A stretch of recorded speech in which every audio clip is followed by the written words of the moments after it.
Yo, yo, yo, yo, yo, what's good? What's good? What's good, brothers?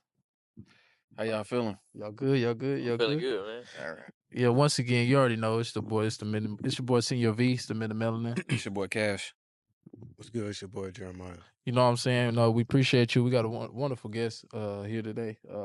Appreciate the brother coming on, and I'm pretty sure he can introduce himself. Yeah. So what's up, man? My name is Sebastian Sanders, executive director and founder at Sanders Hand, nonprofit executive, author, and a speaker. And it's a pleasure to be here tonight. Yeah, we appreciate you. We appreciate you. Today, but the episode we do got on topic today is like community work, community outreach. Mhm. But before we get into that, my boy Cash always got a pregame he like to throw at us. All right, fellas, I'm asking y'all this this maybe controversial question. Is it prejudice to be opposed to doing community work in violent communities? Mm. Yeah, Because we are men of faith, men of bringing unity to the community. yeah, And and the communities that need the most unity are most likely the communities that are more violent, have a higher crime rate. right, And some people may not be comfortable, going into those communities, right. having that outreach. Mm. Um, Man, that's a good one. you want to go? Yeah, I can take that one. There is there's a stigma on those communities that people stay away from, right? They're Right. scared. But ultimately somebody gotta go back and invest into those communities. And so for me, I'm a young black man. I come from the inner city. I'm not too far away from that, right? And so I think I try to use my youthfulness and my education and my experience to go back and inspire, but also knowing that there's a chance that there's a lot of violence going around and I may not necessarily be able to change everything and relate to the kids. And so I think you got a lot of people that do poverty pimping.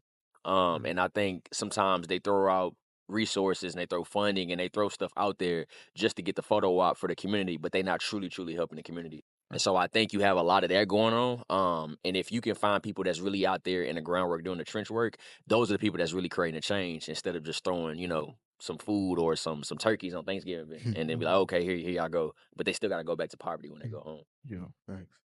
I mean, it's definitely a lot of things that they may need.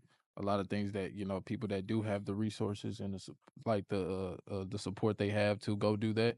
Um, like you said, it's a lot of stuff they're pretty like afraid to go and invest in. They don't know the future aspect. Is it going to keep rolling?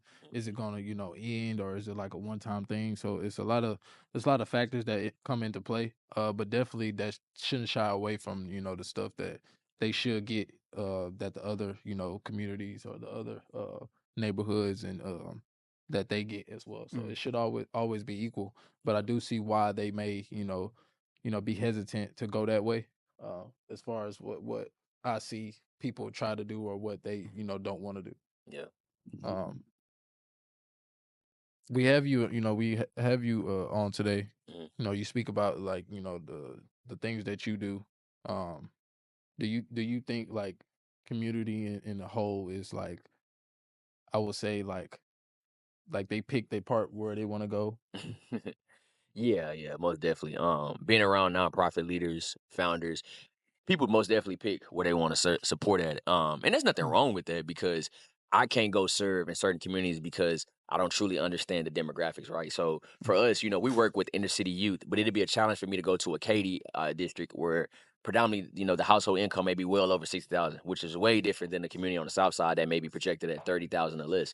So ultimately, I think people do pick and choose. I don't think anything is wrong with that.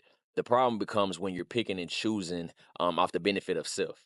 Mm. So I think you have to pick and choose based on the benefit of the community. But if you're doing it for self, then you're only hurting the community more than you're helping it. Facts. Um, what would you say as far as like to answer your question? As far as the pregame, Yeah. yeah, I definitely agree with you, fellas. I've always believed that, like you said, like it's always somebody out there, trying to post what they're doing for the community, when it's really not having a truthful impact on the community. It's just like a flick of a picture, just supposed to say that I do that. Yeah. But it's also people that don't go recognize the people that are really in the community doing the hard work, taking those risks, where it could be a shootout or things can go way left. But just to answer the question, I mean, you just as a man of God and a man of purpose, you can't shy away from those things. It's always going to be risk factors, to come into play when going into these communities because, like I said earlier, the people who really need this, outreach are from a very bad community, Yeah. and I see it day in and day out at work because the kids that come through our facility, they come from very bad homes and their behavior displays that. And like we don't really judge, we kind of go in with a sane mind. We Yeah. try to outreach to these kids because I would say I don't really. I relate to these kids, but not in a way that the route they went. So I try to just kind of bestow a seed, plant a seed, and try to keep them moving forward. Yeah. I got you. Jeremiah, you have something you want to throw in for the? I know we kind of Yeah. touched up on everything. But Yeah, like, just to add to it, I agree with everything y'all have said. I understand both sides of the fence. When the question was like, is it prejudice? But I don't feel like it's prejudice. I just feel like um it's factors that go into it. I understand why a person wouldn't want to go to a certain community due to, like he said, with the dangerous encounters that you can walk into. But also, as we are black men and this black man in this world, you can't forget where you come from. Yeah.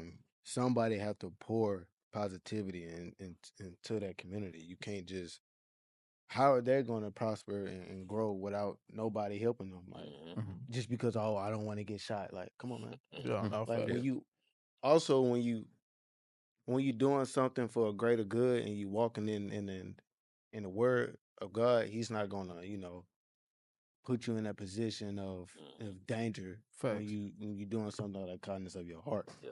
So it's always good to um I don't understand why we would only help the people that don't need to be helped. Like why would you only help the rich get richer? Like that doesn't make any sense. Like Yeah. they deserve the tips, they deserve the advice, they deserve the love, the money or whatever to grow as well. Like and I feel like that's selfish. Like you got to be able to go back, and you got to be uncomfortable in order to be great. You got to put Yeah. yourself in an uncomfortable environment. You can't just always go where the money is green, the grass is green. Sometimes you're gonna have to get dirty. No facts. Yeah. That's facts.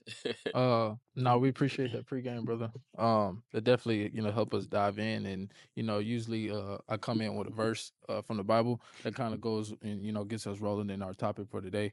So the verse I do have for today is Psalms, one of my, good books that I like to look into myself from time to time. It's Psalms chapter 133, verse 1.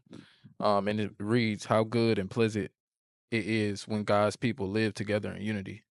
Um, this is kind of like what we kind of preach about, what we have on our podcast, and what we gonna dive into today, just about people coming together and doing what they can to support each other, give the resources they can, not saying just give it all out, but doing what they can to provide for the next person, for the next child, for the next family, just giving them the little step up to get where they're going, or give them a light, and get them to whatever endeavors they have for themselves. But as we get into the topic today, Sebastian, please let us know, share a little background of what you did, and where you are now and how Yeah. did you get there. Yeah, it all started for me 2017. I was a sophomore at UTSA, and I always tell people this, like I didn't have the desire to do community work or even start a nonprofit. I really wanted to be a rapper. I had a whole studio in the dorm and everything. Music wasn't good. My first song was terrible. But it was like 2016, and at that time, I think Lil Yachty and Lil Uzi had just blew up. So the SoundCloud wave is popping off. So I'm thinking like, man, I can do that, right? Yeah. First song was called Slaves. It was about me having a whole bunch of chains, and man, that song was so trash. But I put a lot of money into the song. But I always tell that story because that's how I found my voice. That's how I identified that God gave me a talent, but it may not be able to rap. Maybe to inspire and speak. And so after I got rid of all the rap stuff, literally 2 weeks later, I started my nonprofit organization. Okay. when we first started, I didn't know anything about nonprofits. You know, I didn't want Mm, to start a nonprofit because when you hear the term, you thinking there's no money involved. So mm, me coming from a business background, going to school for business, coming from a family of entrepreneurs, my thing is about scaling and making money. And so when I got into the industry, it was more so about it was a passion project. I didn't realize that this can be something that can take care of my family and take care of mm, myself until I started to get deeper into it. So, you know, the organization took off. We started to do a lot of work in San Antonio, started to do some stuff in Oklahoma when I moved up there, but the organization really didn't take off or put or really just have a purpose until 2021. mm, So when the pandemic hit, education changed for a lot of kids, and so I was able to see that because I'm getting booked to go do all these speaking engagements, and I realized most of the kids want to learn about money, but they don't know the proper way to. mm, And so, especially kids coming from the inner city, and so that's when we created the Young Billionaires Club program, which is now a statewide CTSO in the state of Texas. And what we do is we teach students business and financial literacy training, and so we're not your typical after school or youth program, right? You know, we mm. have the federal backing from the TEA. We have the online campus. We have it's a business incubator that goes from 6 to 8 weeks. And since founding this organization, man, I've been blessed to serve over 5,000 kids. Mhm. We gave back a little over $50,000 back to our kids to start businesses. Talk So to him. not only do they come through the program, they launch it, but they do the pitch competition for money. Mhm. Our kids go on and get the money they start their businesses. We had a thrift store for about 2.5 years. We have a school in Ghana, Africa. And so our organization has really, really scaled fast in about 7 years. And for me, it's all about how do I prepare kids for life after high school? Every Facts. child is not going to go to college, and that's okay. Mhm. But they got to do something, whether that's a Right. trade, whether that's going to the military. My thing is, how do I prepare them by giving them the life skills? And business teaches you so many life skills that traditionally you may not get in an eight Mm, hour day at school. And so that's right. why we go to business route, because I can teach you certain things that can help you go be a doctor, a lawyer, or Mm. engineer. Most definitely. I love that. Love that. I appreciate the work that you're doing for the Nah, facts, community. man. Facts, Thank you. man. Thank Talk you. to him. Yeah, I think it's just a no. So it's really a like a lovely thing that you're doing, what you're doing with the community. But I have a question. Because like you said, you cater to a lot of kids, but Hmm. with those kids come a lot of personalities, a Yeah. lot of different strokes, Yeah. different backgrounds. So what were the challenges, kind of maybe dealing with those kids? Mm. Man, that's an uphill challenge every day. The biggest thing is getting kids to be receptive of what you're trying to teach and make them comfortable. And it's hard because you're battling with social media. So I'm teaching them something, but they're on their phone like, oh, how do I make $1 million in 30 days by doing this? They see everybody else doing it. Exactly, Yeah. right? It's the FOMO thing. And so it's like, how do I get them to truly understand this is how you truly build a business? So I go in day one very vulnerable. For the first 5, 6 years, I was very hands on. I was active in the program. Nowadays, I don't typically do a lot of the day to day programming. Just I don't have the time. But when I do have the time, I try to build relationships with our kids. Because these kids come from all walks of life. And my thing is, no child is born bad. It's the Mhm. circumstances that put them in a bad situation. Right. And so it's a trust thing, because a kid's not going to learn from somebody that they don't like. And Mhm. so I go in day one. I'm very vulnerable. I'm honest. I'm transparent. I talk about my wins, but I tell you about every loss that I had as well, because I want you to see that it takes time to build true wealth, and that has led to my success. But I didn't always start like that. When I first started, I was going in with the suit on. I was being very. I had a perception that I was trying to get Yeah. across. Right. And every kid didn't resonate with that. You got some kids who looking at you like, man, you just the average person that's coming here talking to me. Mhm. So when I came in myself, it changed the way the organization grew, but it allowed the kids to grow with us too. So, I tried to change that. No. You bring up. The way you tried to come in. You try to reach out. Mhm. Um. You know. Usually, a lot of times, kids will see that and they'll be just like, "Oh, it's just another dude." Yeah. Come in with a suit. He probably got a little money. He ain't really. He Yeah. probably getting a check for this or something. Yeah. Um. I want to, Jeremiah, what do you think? Like, what can we do to make like more, make it more inclusive to like, bring everybody into like not even not his program, but all types of youth programs. Like, what can we do to like get young teens and make them feel invited to come into the community? Uh, the biggest thing what you said is kind of you got to find a way to connect and relate to them. Yeah, Um, you got to be updated with what's going on in this life. Like sometimes you can't be Hmm. so old school. yeah, Mm. Yeah. You have to like loosen up a little bit, but also still have that disciplined mindset. Mm. Don't be too fun with them. Hmm. Also, always whatever you do with them, have a lesson behind it. Have a mm, life Mm. lesson behind it. Yeah. Um, yeah, that's the biggest thing. Then you have to learn your kids. Like, Mm. Hmm. um, you work with it's like a group of kids that you have, or So we see kids all over, whether it's a okay, school, organization, it's like all ages, right? Or ages 12 to 25. okay, so 25. grown, Yeah. 25. 25. That's okay. That's a grown man. I'm young That's a men big right there. difference. So I guess that's a big challenge messing with 25-year-olds. Yeah, yeah. You know, the 25-year-olds with them, I treat them a lot different. It's like me talking to my little brother one on one, right? Mhm. With them, the approach is you have to be more. I like the one on one with them. It's hard for them to learn in a group setting because at 25, you kind of already have things going on in your life and Mm. you kind of already on your path. So for them, it's more one on one. But my younger kids is where I see them in group settings. Okay, that's Okay. understandable. But back to the question. So yeah, you just have to learn uh your kids. Like I say all the time, it's like coaching. You have to learn your group, learn your kids, and relate to them. Even with tell them put social media down, put the phone down. Yeah. Sometimes you don't always have to be on social media. Teach them life things like we said it before, changing tires and stuff like that. hmm Also, motivate them, encourage them, um, ask about how they're doing hmm outside of the program. Yeah. What they got going on, Yep. at home or extra activities, sports, or whatever they're doing.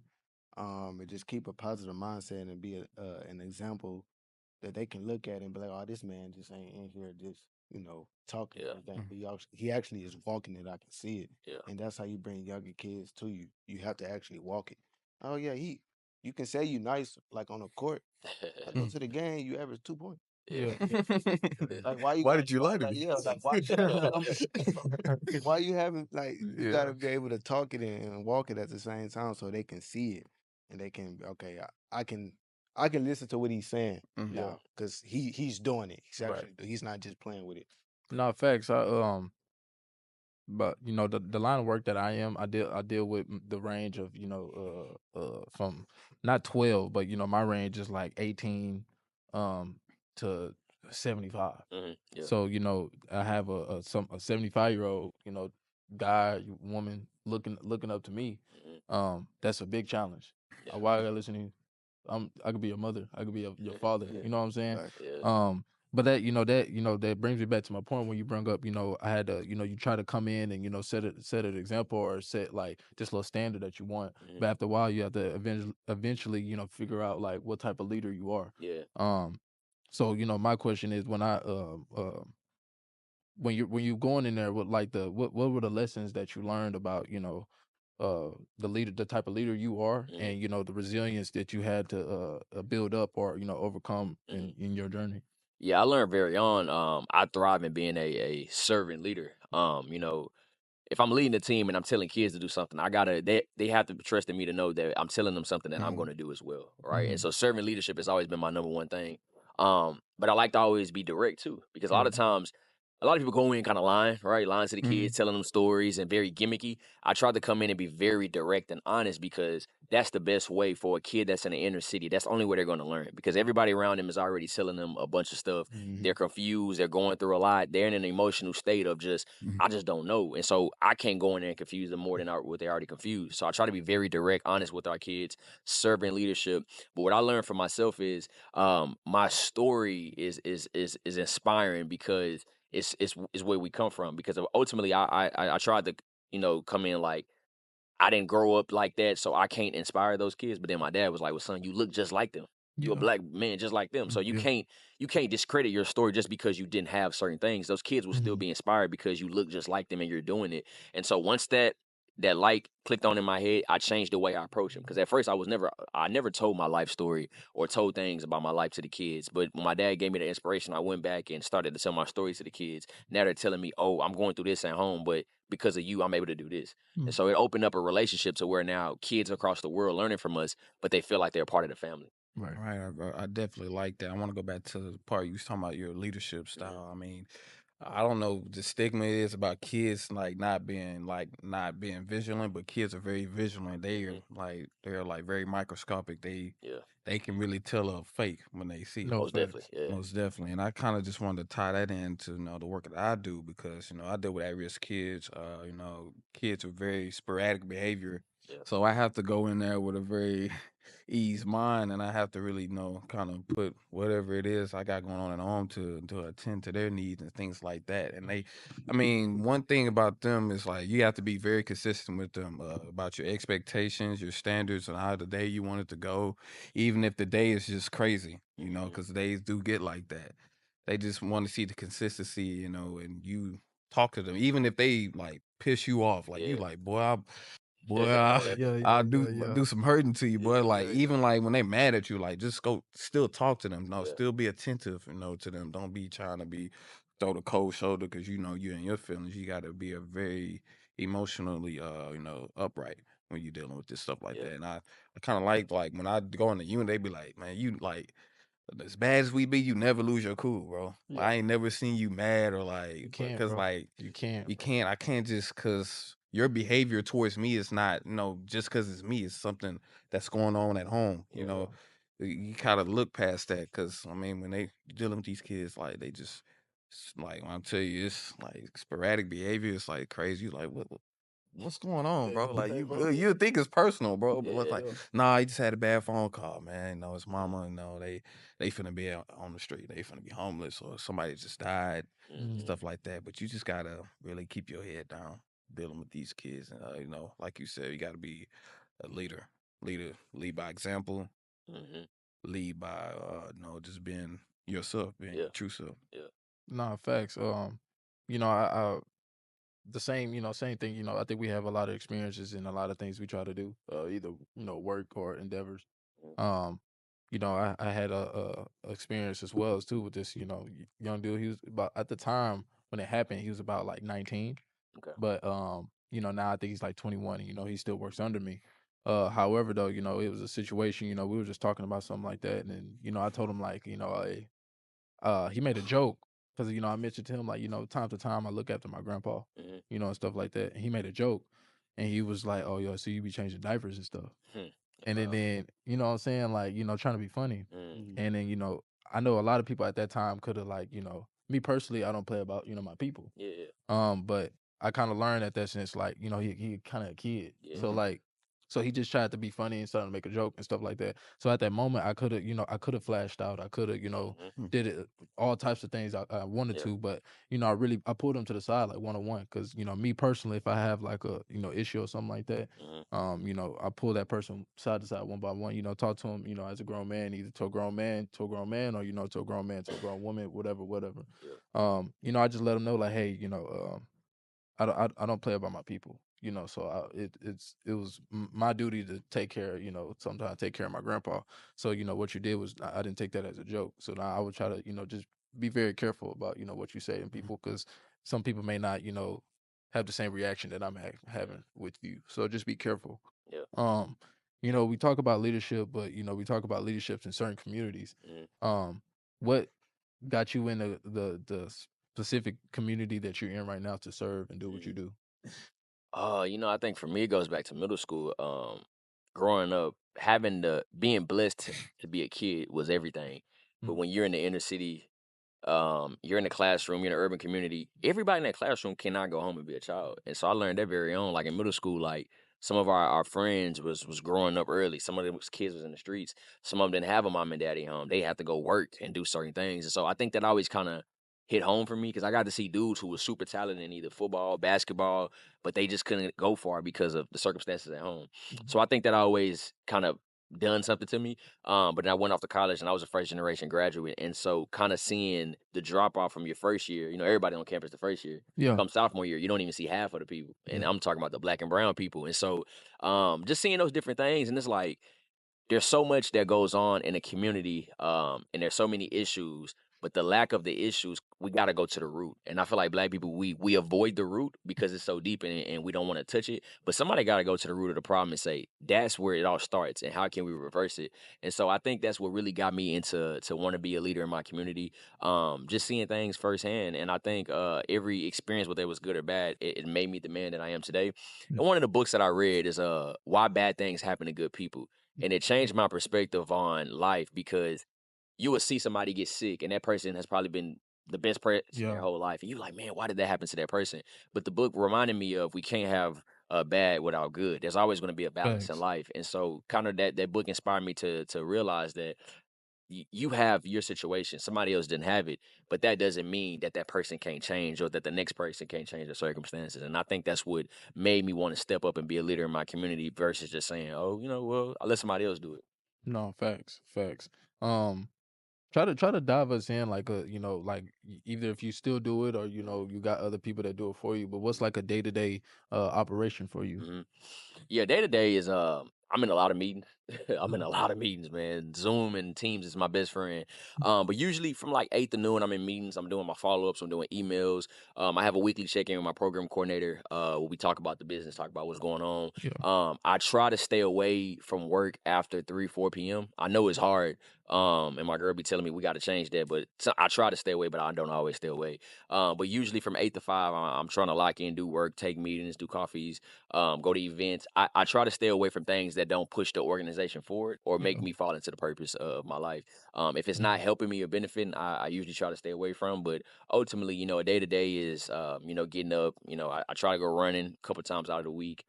Spend time with my dog, take her out, get locked in, take care of things, journal, do what I got to do, and then I try to, have lunch at a decent time. Afternoon is when I kind of pick up and start taking most of my meetings, Mhm. and then around 3 or 4 is when I try to end things. But programming for us, you do programming in the evening, is like after school or on Saturday. So usually we may have 1 or 2 days out of the week where I have to, go oversee some programming. Right, But for the most part, every day is a lot of executive work. When you're sitting at the top, you got to do a lot of the admin stuff. right. So do you usually like what type of mentors or advisors that you bring in Mhm. uh that help you support, or do of course you can't do it all by yourself. Yeah, yeah, yeah. But is there a certain like a background that you're looking at to if you bring somebody in, Mhm. or things that you just look for to make sure like, hey, if I'm gonna add you to or come support whatever, I don't Yeah, care if you got the money or not, yeah, or whatever you're trying to do, build your brand, whatever. yeah. But bring it in to either talk to the kids or just be like a help to the service. So like what type of like things that you look for to bring value to your nonprofit? Yeah, that's a good question, and I got a loaded answer, so I can answer it in 3 different ways. The first one is mentors. I've always struggled with finding the right mentors, right? And I think sometimes we had a mindset like, "Oh, I gotta go find a mentor," but ultimately, you have people in your life who are your mentors. You just don't necessarily want to give them the title because they don't come with what you think a mentor looks like. Mm, So I think God has always had my dad as like my advisor, that's my number one go to. But along my journey, I have found older men who have been successful, but we have organically met, and it wasn't always through business. I met these people through just everyday life things, and those people have been my mentors and helped me along the way. So I'm very picky when it comes to finding mentors and being around the right people because energy is everything. mm, And I think in the black community, there's a lot of disconnect between the older generation and our generation. We want help and we want sometimes somebody to support us. There's a disconnect of, oh, you're young, you may threaten where I'm at. And there's a mm, lot of that in my industry. And so I stay away from a lot of, certain things, certain personalities because the energy isn't there. 'Cause I remember when I first started, I was knocking on a lot of doors, of nonprofit leaders here in the city, and I really couldn't get a phone call back. But now I see them at a meeting and we're at the table and it's like, oh, I don't, I'm ignoring it. I don't know who you are. Like, hey, well, you know exactly, who we are, who I yeah, am, yeah, But there's a lot of that. So I've tried to preserve my energy and stay away from that. But going into the people that I find, if a person has the mindset of wanting to serve the youth in the community and I can feel that energy, it mhm, naturally just flows. And God always has a way of showing you the right people at the right time because they have something that you need and vice versa. And so those people that come in, they usually sit on the board. Sometimes they'll donate, sometimes they'll come speak to the kids. I vet who gets in front of the kids very closely. Because the program is everything and our name and our brand means a lot and it has a strong name behind it. So I can't just have anybody get in front of the kids. right. You got a lot of people who knocking on your doors. Hey, I want to come speak. Speak about what? Right? That's the first thing I ask. What are we speaking about? Right? Right. Because we have a curriculum that we follow. I don't just bring in random people to come speak to the kids. And so Mhm. I work closely with my program coordinator on doing those type of things. Because that means everything to me. The first person that you put in front of the kids that they don't like, they get turned off. I'm the one that's gonna feel that because my kids are not gonna come back to the program. So, Yeah. mentors, finding the right people has always been a struggle. But I learned this, man. And you stay in your lane and you surround yourself around like-minded people, God just gonna start putting people in your life. And that person doesn't have to come from a wealthy background. That person don't even have to have money. Some people just have something that you need that's not always monetary. But Yeah. we don't look at it like that because we always looking for the next dollar. One of my board members, never asked her for a donation or anything, but she's responsible for a little over $100,000 to the organization, and that's off of connections and her just opening doors for me. And Mhm. so, what if I would have said no to her because she didn't write a check? I would have missed out on so many opportunities. And Mhm. so, a lot of young people, we don't look at it like that. We always trying to figure out what can you do for me now. Sometimes people can't do something for you right then and now. Yeah. Give it a year or so, and then you'll see what happens. No, facts, facts. You bring about I wanna ask Jeremiah. Mm, You bring about certain leaderships or qualities or mentorships that you want to have for these kids or these young adults. Um, what are ways? We talk about a lot of times like on the previous episodes and mhm, times where we just speaking with each other. Jeremiah, what do you think are ways that we can involve like what are creative ways we can like get teens or kids involved in like volunteer or just youth events or just around the community. Like I said earlier, just make it fun, be relatable to um what they do and what's going on in this world. Um, Again, you got to be updated. Got to keep them something active, something that that makes them smile or give them. Also, you have to get them out them comfort zone. That mhm, also help them. Whatever it is in the community, it got to be something that develops skills. Yeah. yeah, Whether it's communication skills or even if you got to teach them math or something that will help yeah, them along the way in their life as they get older. Um, when you're dealing with the youth, it's always teaching, teaching, learning. Um, and a creative way to do that, like just different activities. It can involve sports, it can involve art, it can involve going outside, it can involve just giving back to the elderly, like mhm, Yeah. making having like a little food drive or something yeah, like that, yeah, or giving away bikes and stuff like that. Just doing something for the community and also you have to be out, you don't have to be out there with them all the time, but be active with them. Like Hmm. don't just say I'm gonna have an event and they looking for you all the you never there. Why you yeah, mad at that? Like, Yeah. but be there. yeah, Like I said, not all the time, but show yeah, your face yeah, and be in the community with them. Like have do the activity with them. yeah, You know Yeah. what I'm saying? Also challenge them as well. Like I know some kids don't like to be challenged. They kind of get turned off some kids are not competitive. I would mhm, say that. yeah. Hmm. That's true. Some kids are not competitive, but that's why again I say you have to learn your kids, but you also have to pull them certain kids and just and create a different way where it's still competitive, but Mhm, it's they don't feel like no, it's a burden on them or I gotta compete. It's just all fun. It's all feel like a family gathering. Hmm. You mhm, gotta make them feel welcome with each and every activity. yeah, Like don't don't single nobody out. You know what I'm saying? Don't just keep it one thing, get a group and find out what everybody like. So Yeah. this week we might, do this. This week, okay, he like doing this. We all gonna come as a team and we gonna do what everybody like to do mhm, and learn from there. yeah. No, facts. Cash, like what type of role that you think the youth play as far as shaping the program that they serve in? I believe that the youth they play a vital role in shaping the program that they're in because I mean, like y'all was saying, it has to be something that's embraced, an activity, that's kind of like tailored to what they do in life. Mhm, It has to be something that they're willing to do. And like you guys were saying, you just gotta be invested into what the youth like. You gotta run some money. I Yeah. ain't gonna lie. You're not finna just be trying to go in the community and try to put something out there and trying to looking for a dollar in return. Come on now. Yeah. You gotta do stuff out the kindness of your heart. So yeah, like, I mean, Hmm. you may throw an event, it's wide and popping, you just throw the money, you ain't get nothing in return. You just seeing the kids come out, and they kind of enjoying it. They may be looking for, no, when's the next time you doing yeah, this? You know what I'm saying? Yeah. And then you may come back with something else, but you give them also while you doing that, you give them something to come back to. Maybe some insight or maybe I got this for you. I Hmm. got a program for you. I mean, you could teach them some life lessons. Have them have something for them to come back to, and then I feel like once you make them feel like a child again, if we working with children, I feel like that's most important. You got to make them feel like a child again because, like we said, most children are not children. They got responsibilities at home. They got a lot on their shoulders at a young age, and that can like change the behavior or how they approach life and things like that. But if you make them feel like a kid again, bro, I promise you that they won't stop coming back. Yeah, Cause I mean, just to take their mind away from all those worries and Mhm. things they got to do at home. I mean that's like candy to them, bro. They just gonna facts, Yeah. keep coming back. facts. So I mean, whatever you invest into the community and you make them feel whole, you never gonna lose. Yeah. I mean, Sebastian, I'm pretty sure you got like situations, because Jeremiah brings up all the time, like, says, and he says it before too, like, some of these kids are not competitive. Some of the Mhm. kids are too accustomed to what they have going on in their life. Yeah. They don't want to change. They, hey, my big bro said I got to do this. I'm gonna do this. Mhm. You know what I'm saying? They don't want to, change their life or just go a different route, to the life that they probably not gonna want to or may regret in the future.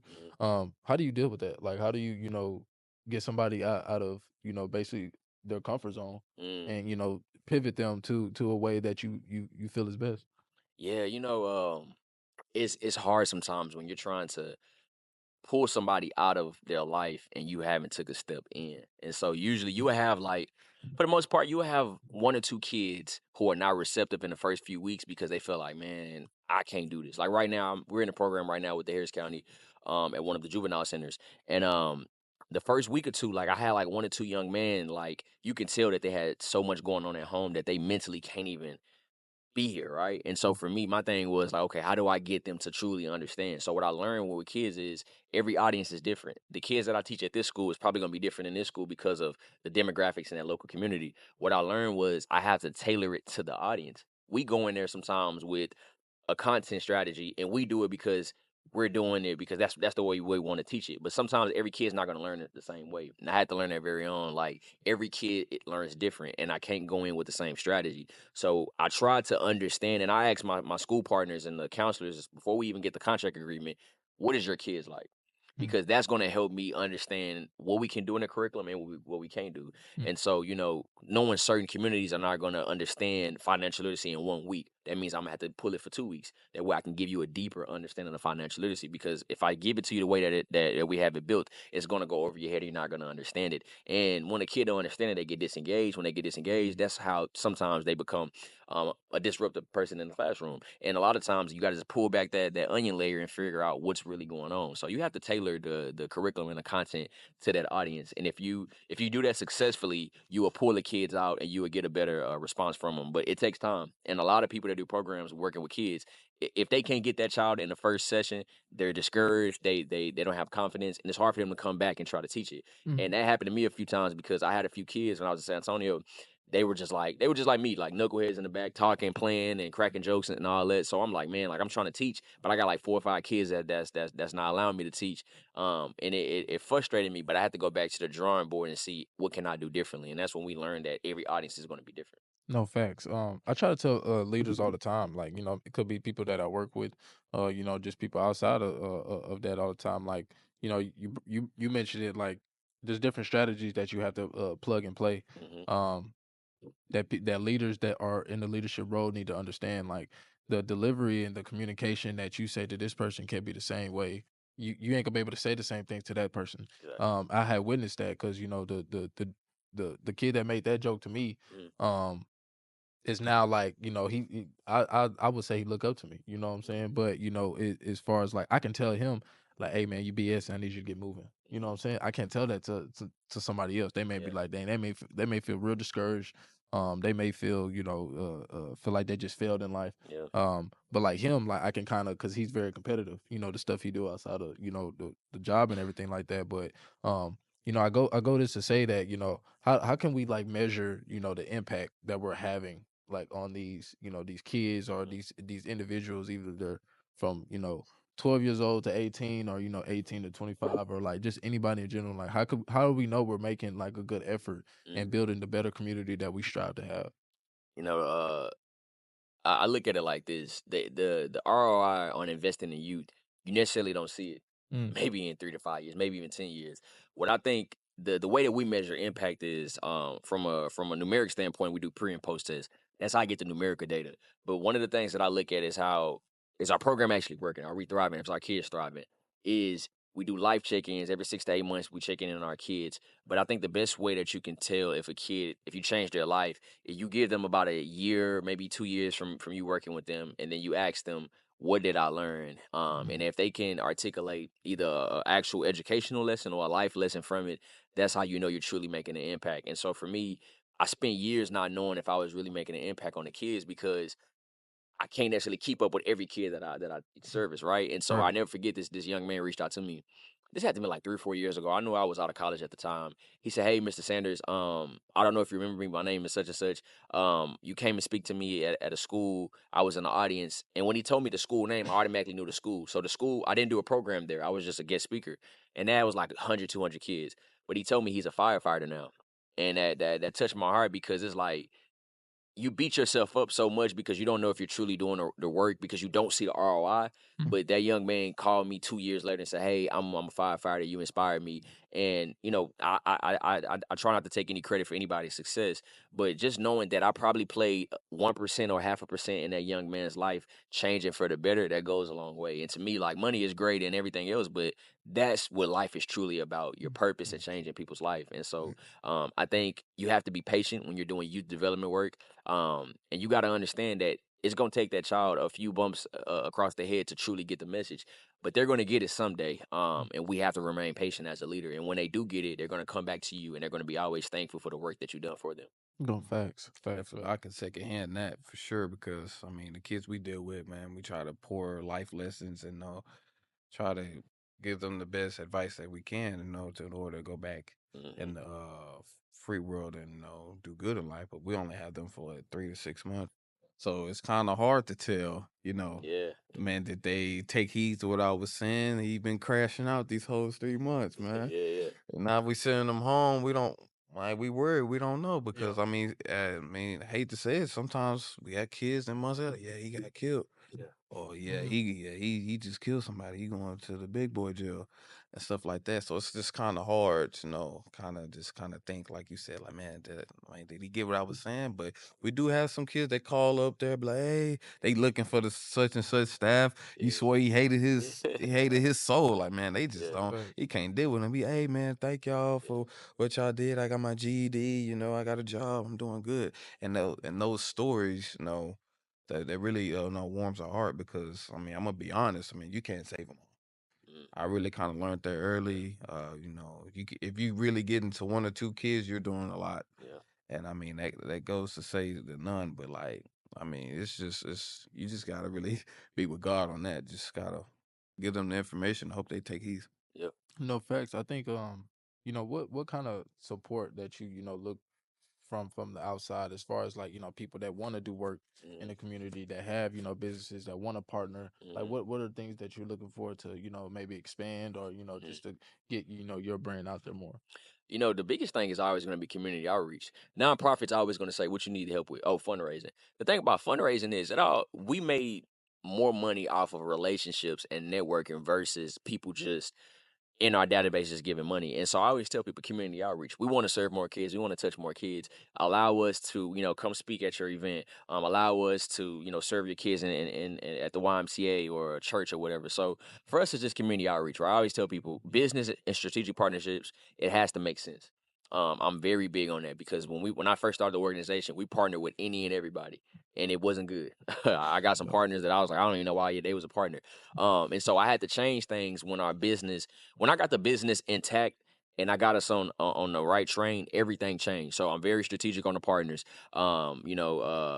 Everything else just has to fall in the line. So anybody wants to support, I always tell them like, hey, how can we add value to one another? You have to understand we service youth ages 12 to 25. Do not bring us an adult partnership if it doesn't make sense because we don't serve that demographic. So people have to, do some reading and do some research and to truly understand how we can add value. But if your goal is to serve the community, then let's do it in a specific capacity. We've kind of taken a step back from doing so many community events where I just want to support organizations because the first 4 or 5 years, our biggest event that we did was a back to school drive. But when I went to the table with my investors, they're like, okay, Sebastian, show us the data. How are you servicing the kids through the program? I didn't have any data to show because I'm just doing the back to school drive. So that's when I had to stop, change everything around. And I said, okay, if we're going to do certain things, it has to fall into the alignment of the mission and the purpose. But if we're not doing those, I'd rather go out and be a partner and support somebody else. Because one thing about black leaders, we want to be the number one in everything. Yeah. And that hurts the brand because I'm stretching myself too thin. So, I always tell people like, hey, like if you're doing something, if we can't do like a full blown partnership, maybe I could just support on the back end and you don't even have to give me the recognition. Because I'm really big on, supporting one another and not blocking my blessings because I've gotten here today because somebody has told me something and they didn't charge me that. And so that's kind of my philosophy on partnerships. But anybody wants to support, donations go a long way, of course. But just sharing our social media stuff, telling somebody about our kids. If you got some kids in your family that needs to be serviced, putting them through our program and helping us grow because, we have grown so much in 7 years, but I can just only imagine what God is going to do in the next 7 years. So as we grow, we need the community to grow with us, and we have an open door policy for that. No, facts. Facts. Man, we talked about a lot as far as like community, the youth, just doing what we can to like get the name out there, and as far as provide the resources and support that we can for the kids out there in these low income communities, or just any kid that's looking for some support. It doesn't always have to be somebody in that environment, somebody that's looking for some answers or some guidance on which way to go, or how to navigate through the things they're going through in life. um but as we kind of wrap up, I just want to give the mic to, each, start this way, but just give the mic to everybody as far as like, say some last things that, you know, um, as far as like what we talked about today, or, leaving like some good advice or, good gems for our community out there. I think somebody said it earlier. Just man, if you're working with the youth, you have to be patient. You have to be patient because I mean, I think I've already said this throughout the episode. I mean, it's just so much going on in their minds Yeah. that you just can't fathom. And we kind of look at ourselves when stuff go wrong, like, oh man, was it me? Or they just don't like me? Nah, man, it's just a lot of things going on, especially when you kind of first initially meeting them. You're like, I mean, behavior could be sporadic, out of control. But I mean, if you be consistent, I think I said that as well. Just be consistent with them. Talk to them. They mad, sad, happy, angry. If you still sit down and talk to them, be patient with them. Eventually, they'll come around. But that's really this. I just be patient with the kid. Yeah. What about you? I know we talked a lot about youth and community, but I want to share some gems and insight to men in general. Um, Mm. life is hard as a man, especially as a black man. Mm. But I want to say this: the moment that you decide to ultimately take that full ride with God, you give it all to God. But knowing that when you give it to Him, you still meet Him halfway. A lot can change for the better. And I say this, my whole career and everything was built off of trial and error. But ultimately, I started to see so much success when I changed the environment. I changed the inner circle. I chose one woman, and I started to get more determined and more intentional with everything. And my favorite quote about it all is sometimes we think like, man, I'm not gonna hit my stride until like I'm 30 or 40, because we see social media, we see on our phone, there's a 25-year-old dude saying, oh, I'm doing this, and you feel like you're missing out. You got to understand, everybody's gonna give you a highlight, and nobody gonna show you what the losses, right? And so Facts. taking that with a grain of salt and understanding everything ain't always what it seems, but anything can happen when you believe. And so one of my favorite lyrics from Tupac, is Crazy on the Machiavelli album. He says, I think he starts the song off with this one. Last year was a hard one, but life goes on. And that's something that I live by because year after year, we got our ups, we got our downs, we got our wins and our losses. But you got to truly understand life is going to go on, and it's going to change. But you got to be able to wake up and say, if I can look up, I can get up. And I say that standing in front of you here today is because 2 years ago, I stepped away from my corporate role. I was a manager. I was in a six-figure role at a Fortune 50 company, living my dream life after college. But I wasn't fulfilled. I wasn't happy going home. I was more happy going to go speak to some kids. Um, and I said, you know what, I need a change. And God gave me an outlet. He gave me an opportunity, and I jumped and I did it. But sometimes when you do it, you go through things. And I went through a season of being battle tested, faith.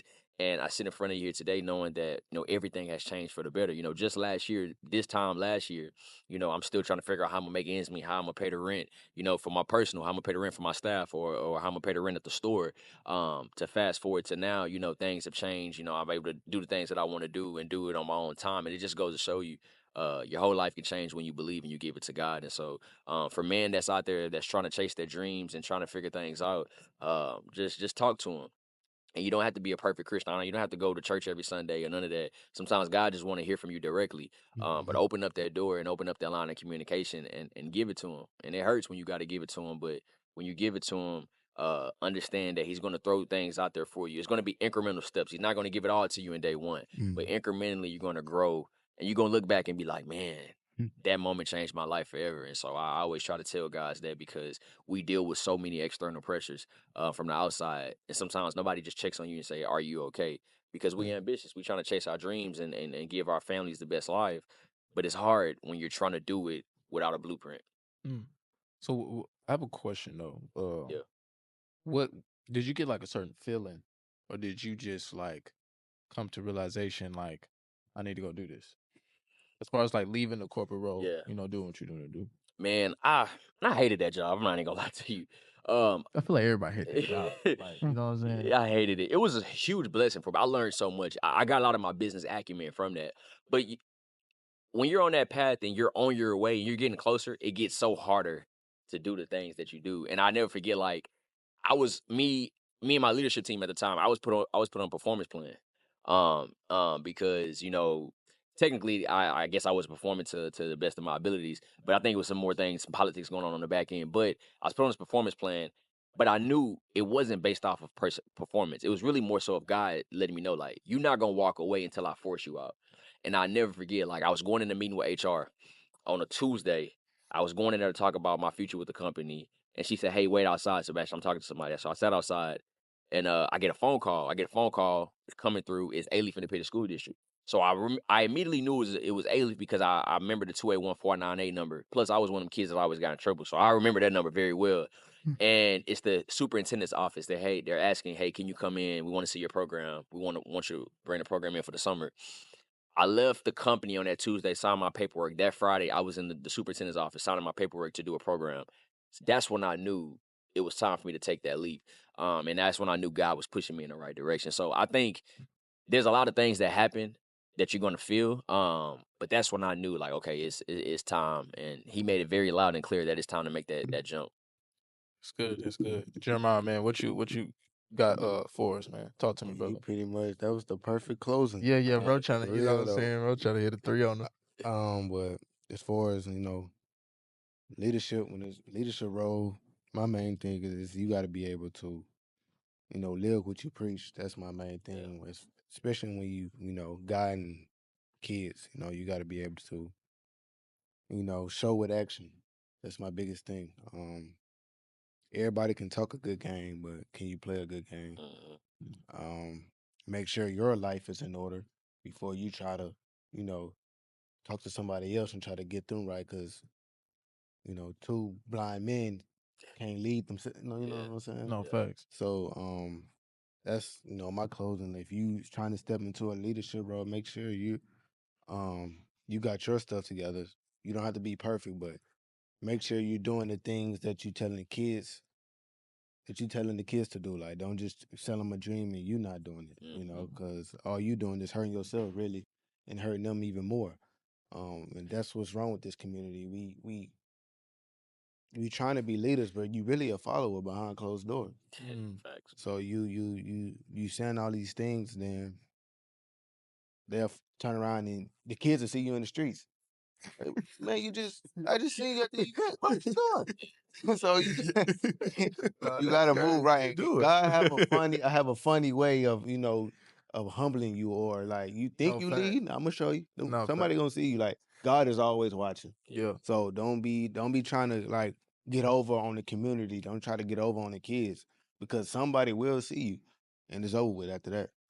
Once you lose a kid trust, you might as well dead that. It's over with after that. You might as well dead it. No, facts. On this podcast, we live by these 3 pillars, and that's faith, discipline, and unity. Faith is, definitely giving our life to our Lord and Savior Jesus Christ, and then discipline as far as like bringing those, that consistency, that grit, and as far as like striving to whatever we want, or staying focused on the things that we took on responsibility for. And then unity, brothers, just trying to work together. We play ball together, we grew up together, but how can we, better our lives together? And we bring in other brothers like Sebastian. We want to appreciate you for coming in, Thank you for having me. sharing your experience, sharing your journey with us and to our melanin community. But this kind of wraps it up, and we do appreciate you coming in. We do appreciate y'all for watching. Make sure y'all like, make sure y'all subscribe for what we got going on. Make sure y'all mention us. And follow us on the gram individually, or you can follow us on the main page, and that's Men and Melanin. That's at MENNMELANIN. And Sebastian, you can call out your stuff that Yeah, they yeah, find you and yeah. get some help at. Yeah, man, you can check me out on Instagram at Sebastian J. Sanders. Check out our organization at sandershand.org on Instagram and Facebook. Visit our website at www.sandershand.org. It has all of our information. You can learn about the program, sign your kids up. You can email us for any partnership inquiries. You can donate, support the organization, come out and volunteer. But my biggest thing is don't look for change, be the change. And it's been a pleasure to be here with you guys. Thank We y'all. appreciate you. We appreciate y'all. If that's about it, we appreciate y'all. We love y'all, and we out.